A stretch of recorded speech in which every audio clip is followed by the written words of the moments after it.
Assalamualaikum warahmatullahi taala wabarakatuh. Alhamdulillah wassalatu wassalamu ala Rasulillah wa ala alihi wa sahbihi wa man tabi'ahu wa wala. Rabbi shrah li sadri wa yassir li amri wahlul 'uqdatam min lisani yafqahu qawli. Alhamdulillah, syukur kepada Allah Subhanahu wa taala kerana pada malam ini kita dapat sambung semula perbincangan kita dalam tafsir pimpinan Ar-Rahman, surah Yunus, surah yang ke-10, juzuk yang ke-11. Dalam kuliah yang lepas kita telah bincang beberapa ayat, iaitu sehingga ayat 10 surah Yunus tersebut, yang mana dalam ayat-ayat tersebut Allah SWT menceritakan kepada kita tentang diri dia, iaitu Allah SWT ni yang telah menciptakan langit dan bumi dalam 6 masa, mentadbir alam ini, dan kemudian Allah SWT yang telah menjadikan matahari ini bercahaya dan bulan juga cerah memancar, dan menentukan perjalanan bulan ini supaya kita dapat membuat perhitungan tentang tahun-tahun dan juga hari-hari dan peristiwa-peristiwa. Seperti mana disebut dulu dalam Islam ataupun dalam ajaran Nabi kita Muhammad sallallahu alaihi wasallam ni, kita orang Islam menggunakan tahun ataupun lunar kalender, iaitu kalender yang berdasarkan perjalanan bulan, tidak menggunakan solar kalender ataupun solar year. Dan ini sebenarnya sesuai dengan kebiasaan masyarakat pada waktu itu, kerana kalau kita baca dalam buku, masyarakat di timur ni secara umumnya menggunakan bulan sebagai kiraan tahun masing-masing. Orang Cina, orang Jepun, Korea menggunakan bulan. Dan waktu Islam mari pada zaman Nabi kita Muhammad SAW, orang Arab pun memang menggunakan bulan ini ataupun lunar ini sebagai kiraan tahun mereka. Cuma Islam ni dia mula tahun dia dengan peristiwa hijrah. Sebab tu dalam Islam dipanggil kalender Islam ni kalender Hijriah. Kalender Hijrah iaitu bermula dengan perpindahan ataupun perjalanan Nabi daripada Mekah ke Madinah.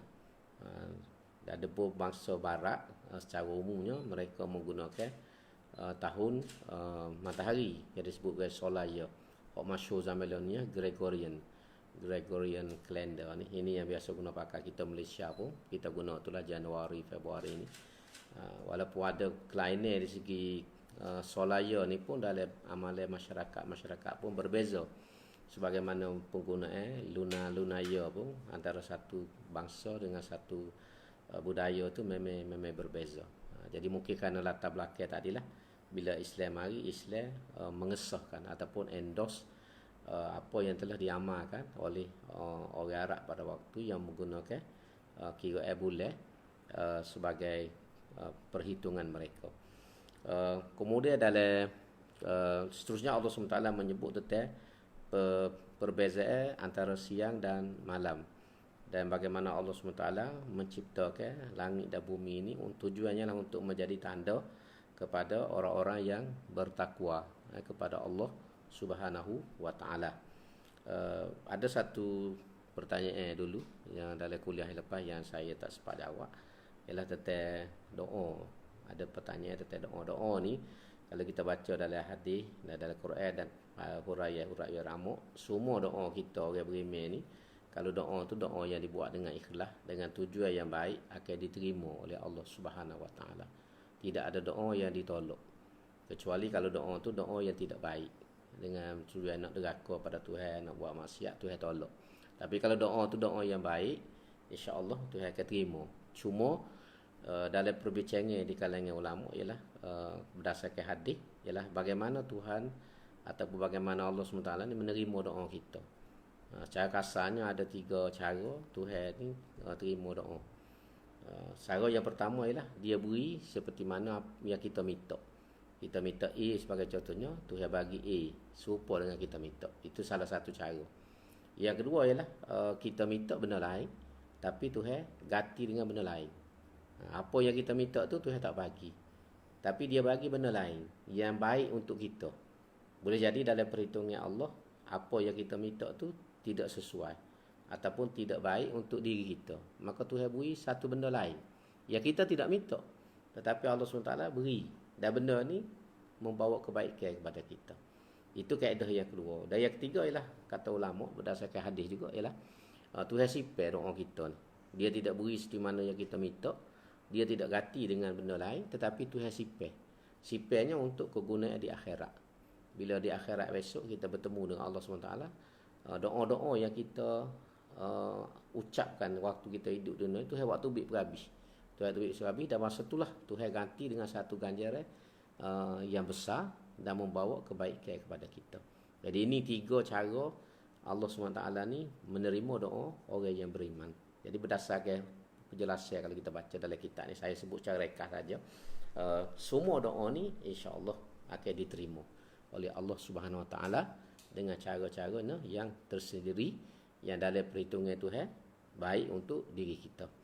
Jadi malam ni kita sambung perbincangan kita ayat yang ke-11. Bermula dengan ayat ke-11 iaitu ayat yang berbunyi a'udzubillahi minasyaitonirrajim. Walau yu'ajjilullahu lin-nasi syarra isti'jalahum bil khair laqudiya ilaihim ajaluhum. Fanadharul ladzina la yarjuna liqa'ana fi tughyanihim ya'mahun. Dan kalau Allah menyegerakan bagi manusia akan azab sengsara yang mereka minta segerakan, sebagaimana mereka minta disegerakan nikmat kesenangan, nescaya binasalah mereka dan selesailah ajal mereka. Oleh itu kami tidak menyegerakan azab yang dimintanya. Kami biarkan orang-orang yang tidak menaruh ingatan menemui kami itu meraba-raba dalam kesesatannya.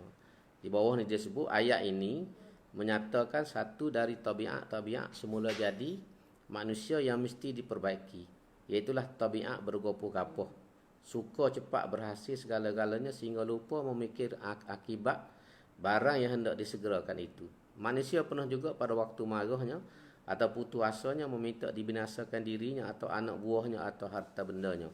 Padahal kalau dalam masa sehat akal fikirannya, tentulah dia menyadari bahawa dia tidak layak berbuat demikian. Jadi ayat ini lebih mencerita kepada kita tentang psikologi ataupun sikap manusia ni. Dan memang kalau kita baca dalam sejarah Nabi-Nabi dengan Rasul ni, sebahagian daripada orang yang menentang Islam ni dia mencabar Nabi dengan Rasul ni supaya diturunkan azab kepada mereka. Jadi Tuhan kata, kalaulah Tuhan ni jawab dengan cepat atau makbul dengan cepat permintaan mereka, hancur lebur, maka binasalah semua, terutamanya kita umat akhir zaman ni. Tapi Tuhan sengaja lewatkan apa ni, keburukan ataupun bencana yang menimpa kita ni. Ini maksud daripada apa disebut. Dan kemudian Tuhan kata, kami biarkan orang yang tidak menaruh ingatan menemui kami dalam meraba-raba, iaitu orang yang tidak beriman, yang menolak kebenaran Nabi dan Rasul ni, Tuhan biarkan mereka ni terpinga-pinga meraba-raba dalam kesesatan dia.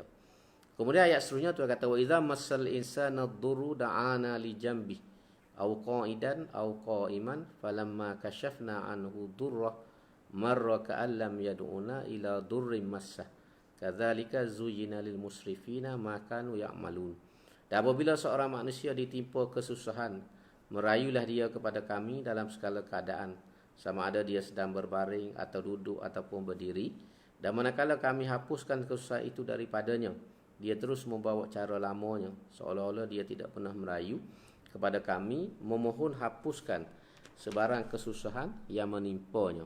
Sebagaimana dia memandang eloknya bawaan itu, demikianlah diperelokkan pada pandangan orang-orang yang melampau apa yang mereka lakukan. Dalam huraian di bawah ni disebut satu lagi tabiat ataupun sifat yang wajib diperbaiki di kalangan kita manusia lah. Tabiat ingatkan kekuasaan Tuhan, rajin beribadat dan merayu bersungguh-sungguh kepadanya pada waktu kesusahan dan kesempitan sahaja. Kemudian apabila rayuan yang diterima dan perkara yang menimpanya dihapuskan, dia berpaling tadah memuja hawa nafsu dan syaitan. Jadi ini antara keburukan kedua psikologi ataupun perangai manusia ni ialah bila dia susah, dia cari Tuhan. Dia semaya, dia berdoa, dia begitu, dia berzikir dan sebagainya. Tapi bila lepas saja masalah yang menimpa dia, dia balik asal. Kalau tak semaya, tak semaya. Kalau tak berdoa, tak berdoa.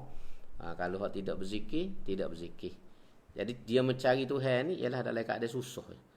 Bila apa ni senang, dia lupa kepada Allah Subhanahu Wa Taala. Kalau kita ambil contoh yang besarnya ialah seperti mana kaum Nabi Musa. Bani Israel ni kalau kita baca dalam sejarah diuji oleh Allah SWT dengan macam-macam. Quran sendiri cerita pada kita, mereka diuji dengan tubik darah. Dalam sungai berdarah merah semua.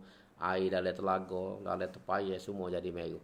Lepas tu uji dengan kutu atas kepala, rata-rata penuh dengan kutu kumal. Penuh dengan kutu ni, siapa tak cakap nak buai kutu tersebut. Dan diuji juga dengan katok. Dhafa di katok ni buka puyuk tubik katok. Dalam gelut tubik katok, dalam dapur tubik katok, macam-macam. Jadi setiap kali bencana ni mari pada dia, Bani Israel ni cari Nabi Musa. Pergi jumpa Nabi Musa, minta supaya Nabi Musa ni berdoa supaya Tuhan hapuskan bencana ni. Jadi Nabi Musa royak dia, kalau aku doa ni Tuhan hapus, mu nak berimeh ke? Dia sanggup nak berimeh. Tapi bila Nabi Musa berdoa, Tuhan hapuskan bencana tu, balik asal. Tak percaya pada Nabi Musa, tak ikut ajaran Nabi Musa. Tuhan mari pula ujian lain. Mari ujian lain ni, cari Nabi Musa pula. Bila lepas ujian tu, balik asal, perangai lama.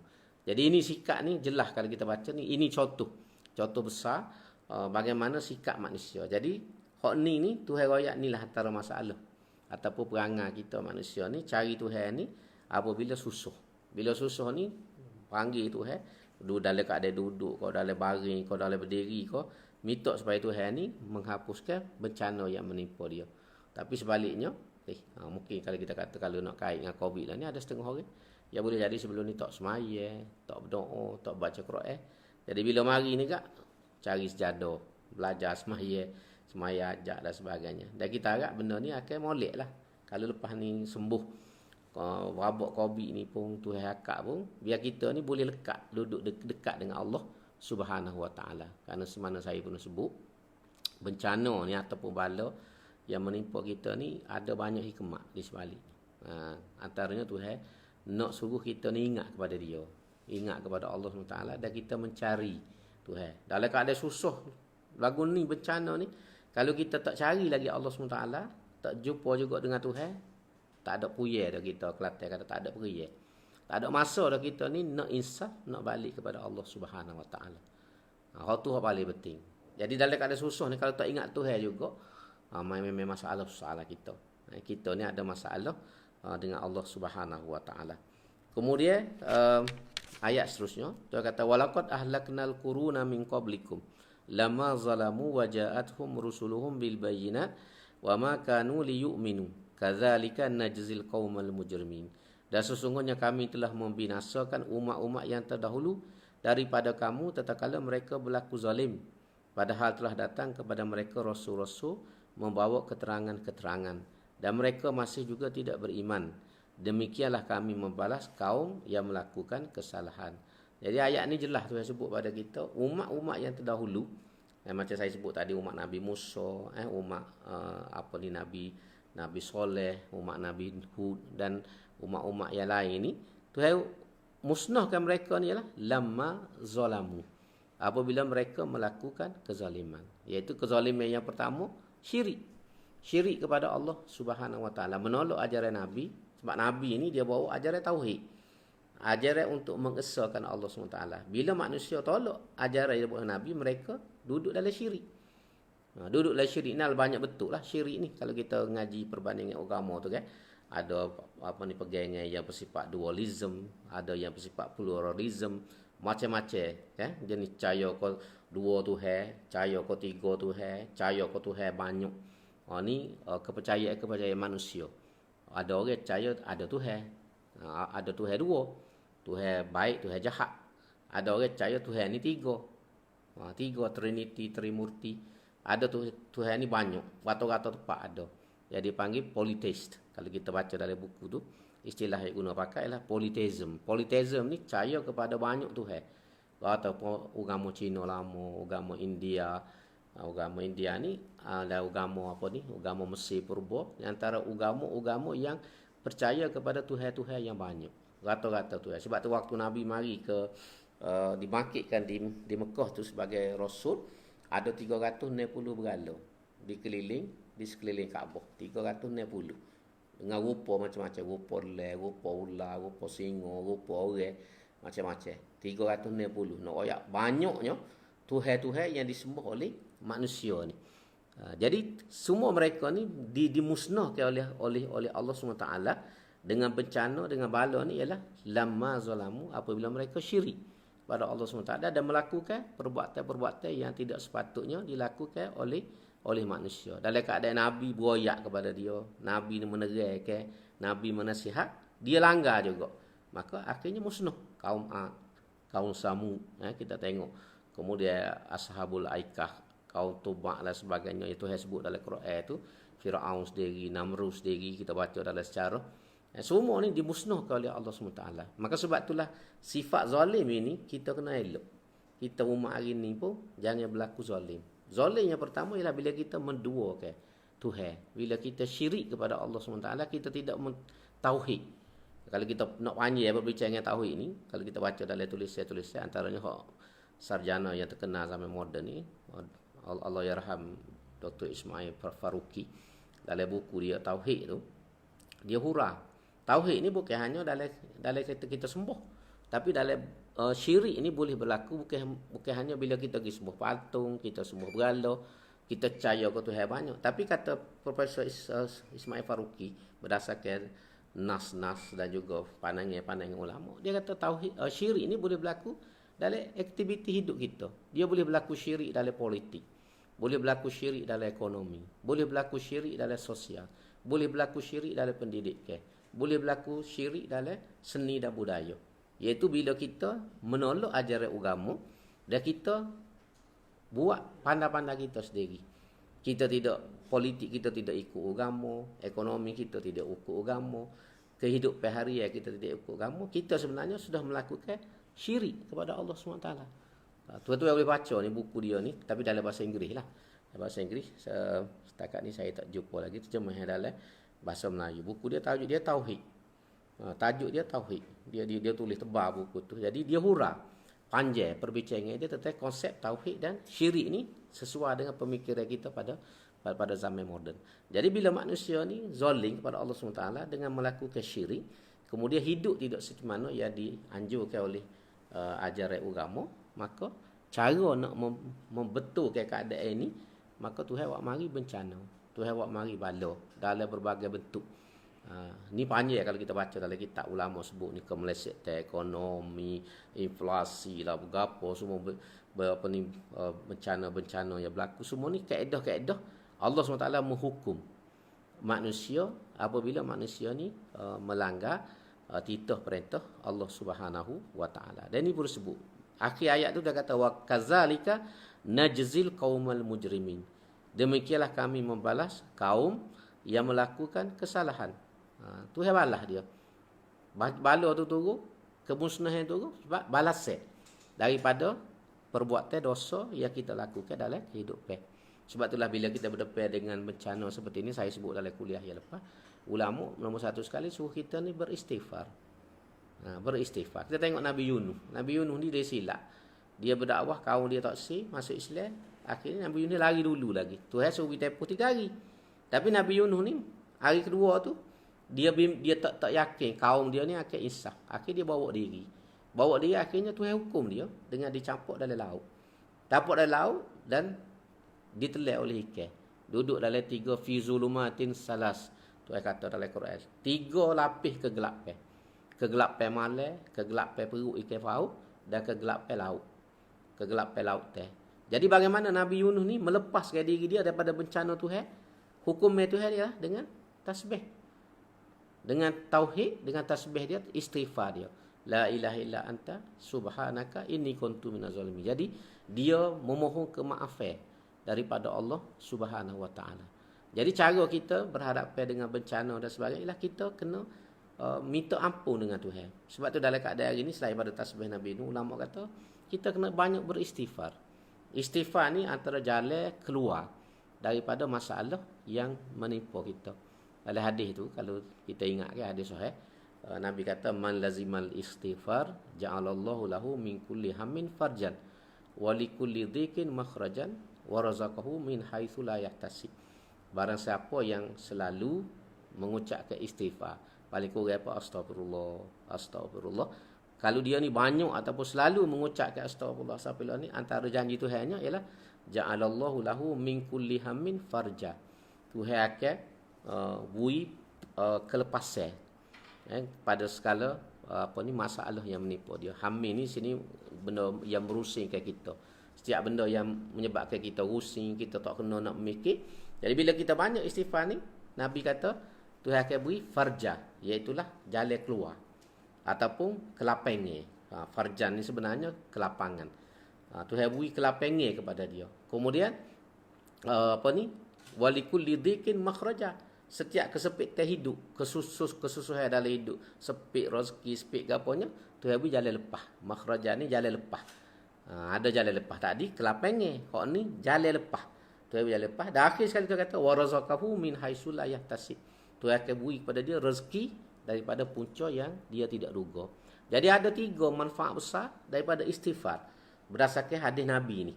Yang Nabi kata man lazimal istighfar. Jadi bila kita berdepan dengan ujian-ujian dalam hidup, tekanan dan sebagainya, kena banyak beristighfar.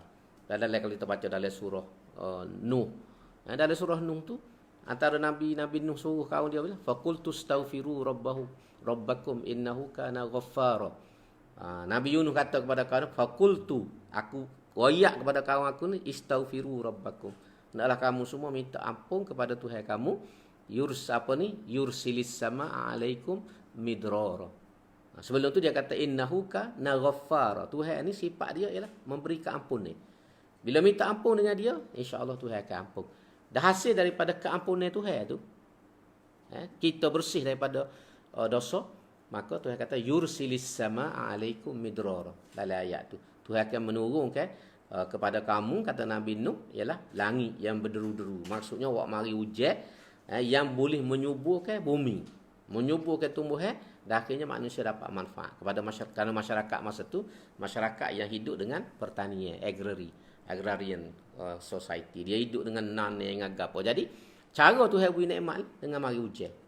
Hujan mari langit menyebabkan subur habis tanah, dia boleh menanam dan mendapat hasil yang banyak. Jadi ni antara kelebihan-kelebihan istighfar. Kelebihan istighfar ni. Sebab tu istighfar ni sepatut didahulukan daripada doa kita. Doa tu kita lepas pada istighfar. Kena banyak ke istighfar baru doa. Ada setengah orang dia berdoa banyak tapi dia tak pernah minta ampun dengan Tuhan. Sebab kalau kita baca dalam buku, ulama kata kita ni kena utama ke istighfar dulu. Lepas tu baru mari doa. Sebab kita ni banyak dosa, banyak kesalahan. Banyak kesalahan. Itu lebih kurang perbincangan. Jadi kemudian seterusnya ayat 14 ni Tuhan kata summa ja'alnakum khalaifa fil ard min ba'dihim summa ja'alnakum khalaifa fil ardi min ba'dihim linanzura kaifa ta'malun. Kemudian kami menjadikan kamu wahai umat Muhammad khalifah di bumi, menggantikan mereka yang telah dibinasakan itu supaya kami melihat apakah pula corak dan bentuk kelakuan yang kamu akan lakukan. Jadi lepas Tuhan peracur ni, semua umat-umat yang terlalu, mari umat akhir zaman, umat Nabi Muhammad sallallahu alaihi wasallam. Jadi umat Nabi Muhammad itu masuklah kita hari ni, umat yang menggantikan umat-umat yang telah binasakan dahulu. Jadi bila kita ni jadi umat akhir zaman ni, dalam ayat ni Tuhan kata linanzura kaifa ta'malun, membuat kerja lagu mana. Adakah kamu mengulangi kejahatan, kesilapan dan penyelewengan umat-umat yang terdahulu, ataupun kita ni duduk di atas jalan yang betul yang kita panggil siratal mustaqim. Kalau kita ikut jalan umat yang terdahulu, kita lawan Tuhan, kita tidak ikut hukum Allah SWT, kita buat pelekeh dengan agama, kita buat main-main dengan dosa kita, maka ujungnya kita akan kena bencana. Seperti mana orang-orang terdahulu juga. Sebab umat terdahulu ni turun bencana, turun bala kepada dia ialah kerana mujrimin. Kadzalika najzi. Kadzalika najzil qaumal mujrimin. Kami hukum kerana dosa. Jadi kalau kita buat dosa sama seperti orang dahulu buat dosa, maka natijahnya kita akan dihukum oleh Allah SWT. Jadi kalau kita nak lepas dalam hidup ni, kita tak si kena bala, tak si kena banyak benda-benda berat ni, kita kena betul kehidupan kita ni supaya menepati dengan ajaran Allah Subhanahu Wa Taala, menepati dengan syariat yang diturunkan melalui nabi, InsyaAllah kalau kita boleh duduk atas waktu, banyak benda kita boleh selesai. Banyak benda kita besar. Tapi bila kita buat salah, Tuhan mari lalu balas. Jadi ini penting untuk kita tengok. Sebab dalam ayat ni, dua ayat ni jelas Tuhan sebut. Kazalika najzil qaumal mujrimin. Kemudian Tuhan buat mari kita ni linanzura. Untuk kami melihat, kami tengok, kami memantau kaifa ta'malun, bagaimana bentuk kelakuan yang kamu akan lakukan. Mu ni nak hidup dengan cara agama ke ataupun nak hidup dengan cara yang bercanggah dengan agama. Kalau kamu ikut hidup dengan cara yang bercanggah agama, hukumnya serupa dengan umat terdahulu. Tapi kalau hidup dengan cara betul, dengan kehendak agama, dia akan jadi jalan keselamatan dalam hidup kita. Kemudian seterusnya ayat 15. Dia kata wa idza tutla alaihim ayatuna bayyinatin qala alladzina la yarjuna liqa'ana ti biqur'anin ghairi hadza aw baddil qul ma yakunu li an ubaddilahu min tilqa'i nafsi in attabi'u illa ma yuha ilai inni akhafu in asaitu rabbi azaba yaumin azim. Dan apabila dibacakan kepada mereka ayat-ayat kami yang jelas nyata, berkatalah orang-orang yang tidak menaruh ingatan menemui kami untuk menerima balasan. Maksudnya orang kafir ni, bawalah Quran yang lain daripada ini atau tukarkanlah dia. Katakanlah wahai Muhammad, aku tidak berhak menukarnya dengan kemahuanku sendiri. Aku hanya tetap menurut apa yang diwahykan kepada aku sahaja. Sesungguhnya aku takut jika aku menderhaka kepada Tuhanku akan azab hari yang besar, iaitu hari soal jawabnya. Jadi Tuhan cerita ni antara sikap orang Arab jahiliyah pada waktu itu bila Nabi buat mari ayat Quran ni yang menegur. Kalau kita baca dalam tafsir tu, antaranya dia marah sangat ni. Kata bahasa Allah ni sentak tak. Bahasa Allah ni panggil sentak. Mereka ni sentak ni ialah kerana ayat Quran ni mengkritik kepercayaan mereka. Mengkritik Tuhan-Tuhan yang mereka sembah, berhala-berhala yang menjadi pujaan dia. Itu dalam tafsir kalau kita baca. Jadi kerana ayat-ayat ni mari mengkritik dia, menegur cara hidup dia yang tidak betul, yang bercanggah dengan kebenaran, yang menentang dengan agama, menyebabkan mereka sentak. Akhirnya mereka pergi jumpa Nabi, baca ayat lain lah. Tak suruh baca ayat ni. Buat mari Quran lain, kanunnya lain, tidak serupa mu baca. Itu maksud dia sini. I'ti bi Qur'anin ghairi hadza au badilhu. Buat mari Quran lain ataupun ubah kanunnya dia. Okay, kita berhenti sekejap. Azal.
La haula wala quwwata illa billah.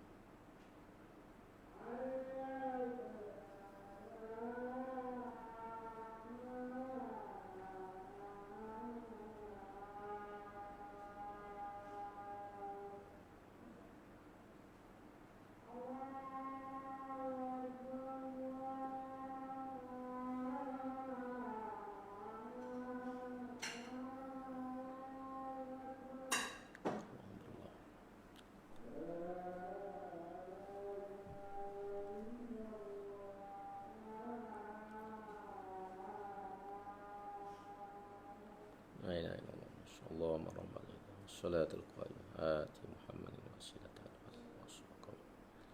Allahumma amin.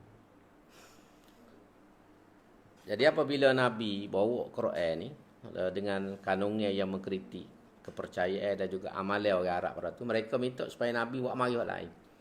Buat mari hak lain tak serupa dengan hak tu ataupun tukar hak lain.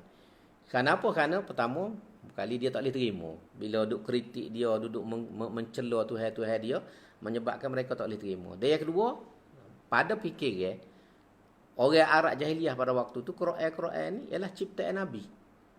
Nabi reka Quran ni. Sebab tu dia kata Nabi ni ahli sihir lah, Nabi ni gitu gini. Sebab dia ingat Quran ni, kerana Muhammad ni cerdik, bijak, dia reka. Dia reka. Seperti mana saya sebut dulu kan, sebab orang Arab masa tu dia masyhur dengan syair. Ataupun syair dia ni, sahur dengan tu. Jadi dia ingat kalau Nabi baca ni, syair Nabi, hasil daripada ilham Nabi, waktu bik. Sebab tu dia kata, buat mari hak lain. Lalu Nabi SAW membetulkan tanggapan mereka yang salah dengan mengatakan, aku ni tak boleh nak ubah. Nabi kata, ma yakunu li an ubaddilahu. Aku tak boleh nak ubah. Sebab apa? Sebab Quran ni bukan hak aku. Bukan mari daripada fikiran aku, mari daripada ilham aku, daripada khayalan aku, tidak. Tapi Quran ni ialah mari daripada Allah Subhanahu wa taala. Yang disebut dalam istilah kita wahyu. Revelation, satu wahyu, satu revelation.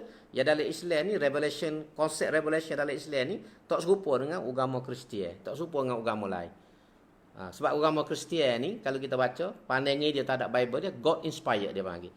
Yang diilhamkan oleh Tuhan. Bible ni God inspired. Tapi dalam Islam, revelation ni dipanggil tanzil. Iaitu mari daripada langit, mari daripada Allah SWT, bui kepada Nabi. Kalau kita agak buh dalam mulut Nabi, Nabi waktu bik semula. Sebab tu konsep revelation dalam Islam dengan Barat ni berbeza.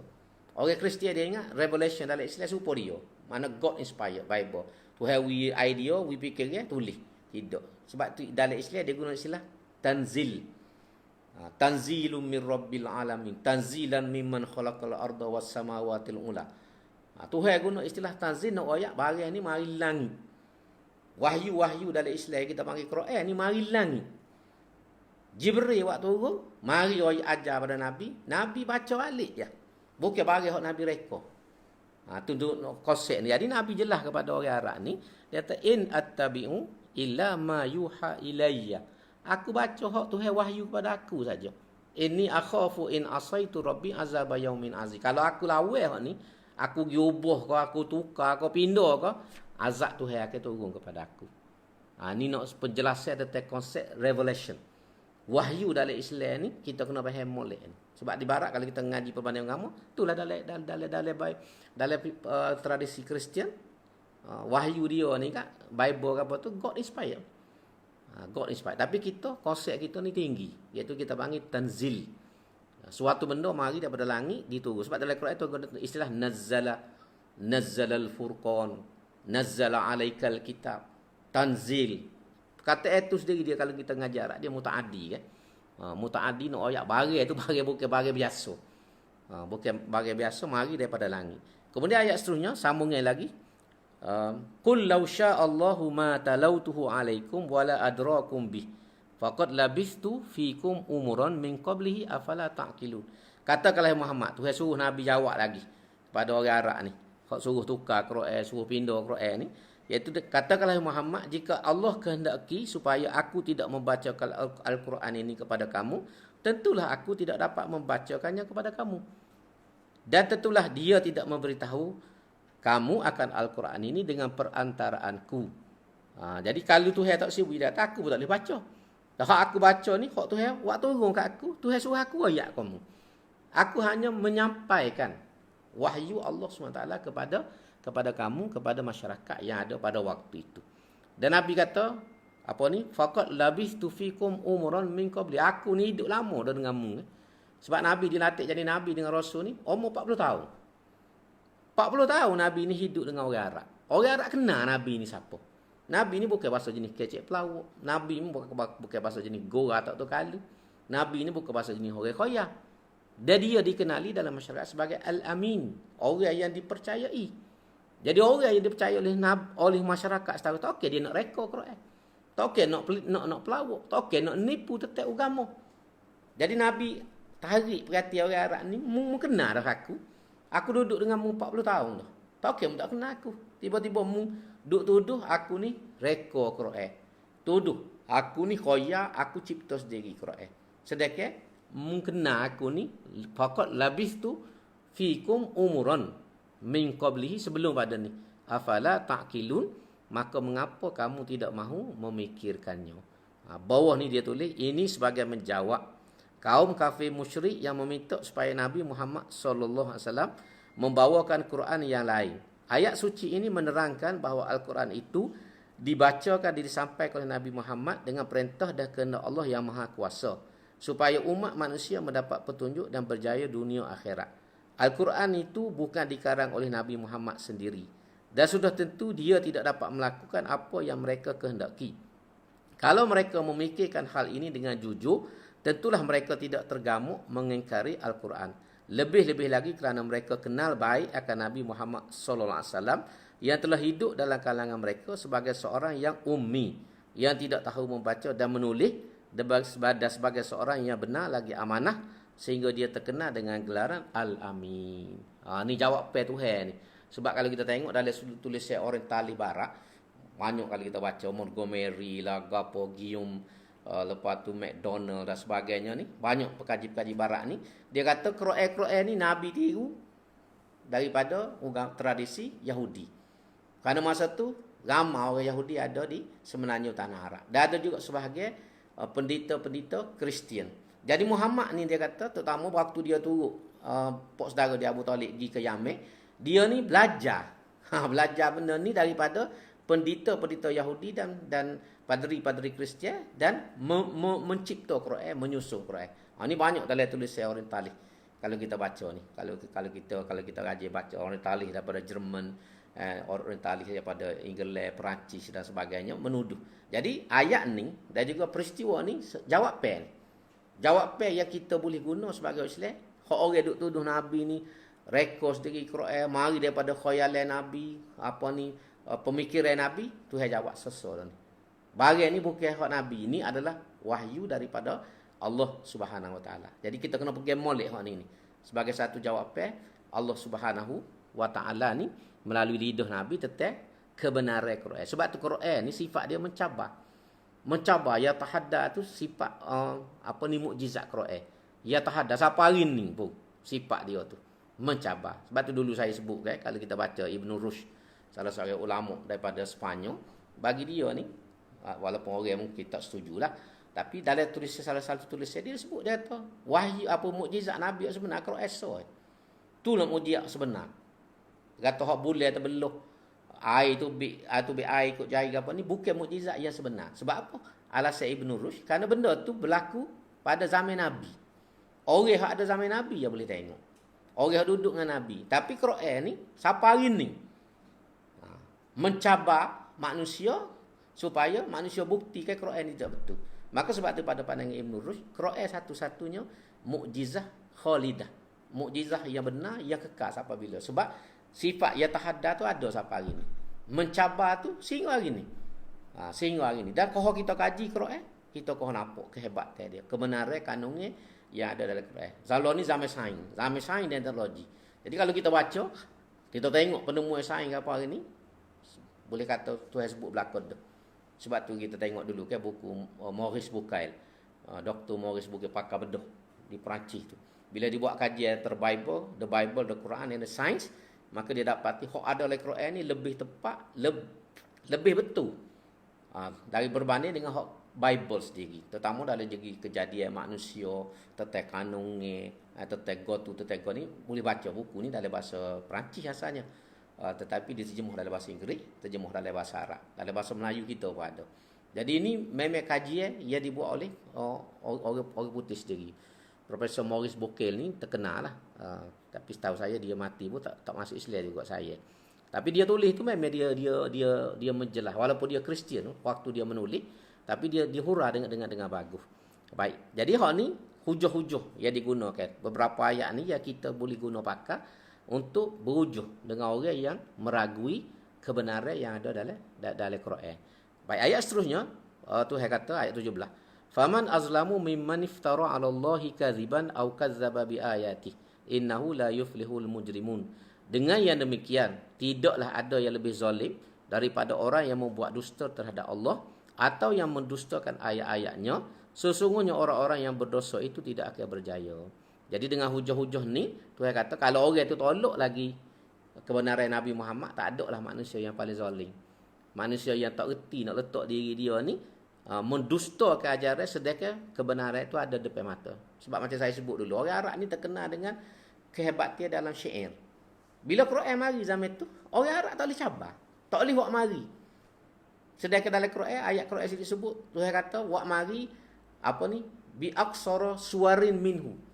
Wak marilah ayat yang paling rekah sekali, yang boleh bertanding dengan Quran. Nak wak mari surah Baqarah, mungkin tak ada. Hak pandai paling rekah dalam Quran kan? Surah gawa. Inna a'tayna lah. Surah Al-Kawthar. Inna a'tayna kal-kawthar. Fasalli rabbika wanhar. Inna syani'aka huwal abtar. 3 ayat. Hak ni pun siapa sudah pun orang Arab jahiliyah. Dan orang Arab pada hari ni pun tak boleh nak buat mari satu syair ataupun satu ciptaan yang boleh bertanding dengan Quran. Ini sifat mukjizat yang ada. Jadi kalau setara ni kebenaran Quran, kalau kita baca pun tengok orang Arab dia dengar Nabi, kita nak kata gapo. Dengar sedaknya bahasa kita tak reti Arab ni, supaya tolong lebih kurang terdengar. Tapi orang yang ngaji Arab, pertama kali dia belajar sastra Arab ataupun dia tu orang Arab sungguh, memang dia akan rasa. Bila dia dengar Quran ni, dia akan rasa kehebatan. Cuma kita ni kerana kita tidak reti bahasa Arab. Kita tidak menguasai bahasa Arab, kita dengar tu lebih kurang gitu. Ya kita tak tahu gapo. Tapi bagi orang Arab sendiri, dia akan merasai. Kerana sebab tu kalau kita baca tulisan pengkaji tentang Islam, tentang Quran ni, mereka kagum dengan susunan bahasa, dengan ayatnya, dengan berapa yang ada dalam Quran. Dan tak ada pertemuan. Sebanyak 9,960 ayat ni, tak ada yang bercanggah antara satu ayat dengan satu ayat yang lain. Dia mari serakak belakang masuk molek. Supaya apa ni, benda yang dianyam, supaya benda yang dijalin. Kerak masuk molek. Jadi Tuhan kata kalau orang yang tak boleh terima juga ni, tak ada lah. Faman azlamu, tak ada orang yang lebih zalim daripada orang yang berdepan dengan kebenaran tapi tak boleh terima. Sebab tu Tuhan kata innahu la yuflihul mujrimun. Sesungguhnya orang-orang yang berdosa itu tidak akan berjaya. Tidak akan berjaya di dunia, tidak akan berjaya di akhirat. Seterusnya Tuhan kata wa ya'buduna min dunillahi ma la yadurruhum wa la yanfa'uhum wa yaquluna haula'i syufa'auna indallah. Qul atunabbi'una Allaha bima la ya'lamu fis samawati wala fil ard subhanahu wa ta'ala amma yusyrikun. Dan mereka menyembah yang lain daripada Allah, sesuatu yang tidak dapat mendatangkan mudarat kepada mereka dan tidak dapat mendatangkan manfaat kepada mereka. Dan mereka pula berkata, mereka yang kami sembah itu ialah pemberi-pemberi syafaat kepada kami di sisi Allah. Katakanlah wahai Muhammad, adakah kamu hendak memberitahu kepada Allah apa yang dia tidak mengetahui adanya di langit dan di bumi, padahal Allah mengetahui segala-galanya. Maha suci Allah dan tertinggi keadaannya dari apa yang mereka sekutukan. Jadi Tuhan macam buat rumusnya dalam ayat ni. Orang yang bukan Islam ni, orang kafir ni, ya'buduna min dunillah ma la yadurruhum wa la yanfa'uhum. Sembah-sembah orang bukan Islam ni, orang kafir ni, benda dia sembah tu la yadurruhum wa la yanfa'uhum. Tak boleh beri faedah ke dia, tak boleh beri mudarat ke dia. Berhala ni tak boleh buat apa satu ke dia. Berhala tu sendiri diukir oleh manusia. Dibuat oleh manusia. Direka oleh manusia. Jadi berhala ni sendiri tak boleh buat apa satu. Tak boleh buat kasar. Jadi hak orang bukan Islam duk sembah ni, orang kafir duk sembah ni, bahasa kasar kita kata ma la yadurruhum wala yanfa'uhum. Tak boleh beri faedah ke apa satu. Jadi sembah hak agam. Sebab kita tengok dalam kisah Nabi Ibrahim kan, bila dia racu habis berhala, dia tinggal besar dia sakut kapuk tu, bila berujah dengan Namrud dan kaum dia tu, Nabi Ibrahim kata hak besar tu lah kata. Bukan aku kata. Jadi puak-puak dia ni sendiri pun terpingu. Bila Nabi Ibrahim kata, dia kata, mu tak tahu ke Ibrahim? Berhala ni tak boleh buat kawan satu, tangan pun tak ada kepala dengan tubuh sekerak ya. Tak okey dia boleh kata orang lain tu. Nabi Ibrahim kata, dah mu sendiri tahu, mu semua buat apa? Tu nak ayat. Cara hujah tu. Dia sendiri ngaku, barang tu tak boleh buat apa satu. Tapi nak ayat, tak boleh terima kebenaran, tak boleh terima. Jadi Tuhan jawab ni, hak duk semua selain pada Allah tu, tak boleh buat apa satu. Walaupun mereka ni nganggap ni lah jadi orang pemberi syafaat. Sebab dia kata berhala ni, kalau dalam surah Az-Zumar tu, orang Arab jahiliah ni jawab, ma na'buduhum illa liyuqarribuna ila Allahi zulfa. Kami tidak sembah berhala-berhala ni kecuali liyuqarribuna ila Allahi zulfa, boleh mendekatkan kami kepada Tuhan. Jadi perantara jadi perantara antara dia dengan Allah SWT guna berhala. Jadi Tuhan jawab ni, kul atunabbi'una Allah bima la ya'lamu. Mu nak oyak Tuhan ke seolah Tuhan tak tahu. Tu cara Tuhan kata. Mu nak oyak ni seolah aku tak tahu ke apa satu. Sedekah langit bumi ni duduk dalam kekuasaan aku. Aku lebih tahu aku gapo. Dan Tuhan ni subhanahu, maha suci Tuhan ni daripada sekutu-sekutu yang mereka letak, iaitu berhala-berhala. Bawah ni dia tulis sikit, yakni Allah Ta'ala memang tidak mengetahui tentang adanya sesuatu pun yang menjadi sekutu baginya, kerana apa yang kamu katakan itu tidak benar sama sekali. Tak betul sama sekali. Jadi benda tu tidak patut sama sekali. Jadi itulah. Malam ni kita berhenti dulu. InsyaAllah dalam kuliah akan datang. Ayat 19 kita akan sambung balik. Cuma oleh kerana minggu depan ni, kita masuk Jumaat ni, puasa dah ni. Mak puasa ni. Jadi kita nak buat malam tak boleh. Moga masing-masing terawih. Terawih di rumah. Cuma saya berhasrat untuk meneruskan kuliah ni dalam bulan puasa dengan cara buat petang. Setiap hari Senin insya-Allah kita akan bersiaran secara online pada pukul 5. Pukul 5 petang setiap hari Isnin. Jadi biasa kita malam kan. Jadi bulan puasa ni tak boleh buat malam. Jadi saya berhasrat untuk buat pukul 5 lah. InsyaAllah kita akan jumpa setiap hari Senin pada pukul 5 petang. Dari pukul 5 sehingga pukul 5.45 ataupun paling lewat pukul 6. Jadi ada masa lah untuk kita nak siap untuk buka puasa dan sebagainya. Dan bagi tuan-tuan ada apa-apa yang ada kelapangan, bolehlah mengikuti kuliah. Dan kuliah yang petang ni akan disiarkan melalui apa ni? Dewan Ulama Kelantan TV rasanya. Sebab dia akan ambil live juga untuk mengisi masa. Dan kemungkinan kuliah-kuliah saya lepas-lepas akan disiar juga melalui kaedah ni. Sepah pada ni. Jadi rasa setakat itulah untuk malam ni, mudah-mudahan boleh memberi manfaat. Dan saya ambil kesempatan ni untuk mengucapkan selamat menyambut bulan Ramadan kepada semua muslimin dan muslimat di mana saja mereka berada. Dan kita harap insya-Allah bulan Ramadan kita ni lebih baik pada tahun-tahun yang lepas, diberikan kelapangan oleh Allah Subhanahu Wa Taala, dibuka pintu untuk mendapat pahala yang sebaik-baiknya. Walaupun mungkin kita ni tak ada peluang berjamaah tarawih seperti mana biasa, sebab dalam keadaan bencana COVID ini memang tidak dibenarkan kita ni semaya jemaah tarawih. Dan inilah peluang untuk ayah-ayah memperlihatkan kebolehan mereka untuk menjadi imam tarawih. Boleh pakatlah dengan mak-mak di rumah ni. Pakat sallallahu pakat sallallahu. Dia lagi ngapa 2-3 hari ni untuk ni. Jadi itu insya-Allah kita harap kita jumpa lagi minggu depan pada pukul 5 petang sepanjang bulan Ramadan. Sehinggalah lepas bulan Ramadan tu kita kira lagu lain pula, lagu mana cara. Kalau masih lagi ada PKP, kita buat secara online pada waktu malam. Jadi saya ucap terima kasih pada tuan-tuan dan puan-puan semua yang sudi mengikuti kuliah kita ni secara online. Semoga kita diberkati oleh Allah Subhanahu Wa Taala. Kita baca doa sikit. Bismillahirrahmanirrahim. Alhamdulillahirabbil alamin wassalatu wassalamu ala asyrafil mursalin wa ala alihi washabihi ajmain. Rabbana ighfir lana dzunubana wa israfana fi amrina wa tsabbit aqdamana wansurna 'alal qaumil kafirin. Rabbana zidna ilma wa hab lana hukma wa alhiqna bis solihin.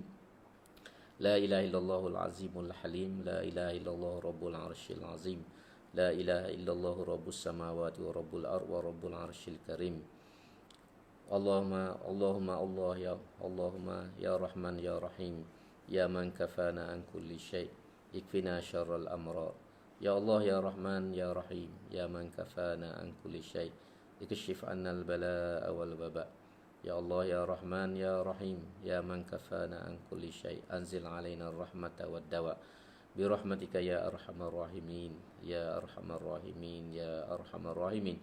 Allahumma inna na'udzubika min jahdil bala wa darkis syaqa wa su'il qada wa syamatatil a'da. Rabbana atina fid dunya hasanah wa fil akhirati hasanah wa qina adzabannar. Subhana rabbika rabbil izzati amma yasifun wa salamun alal mursalin walhamdulillahi rabbil alamin. Taqabbalallahu minkum.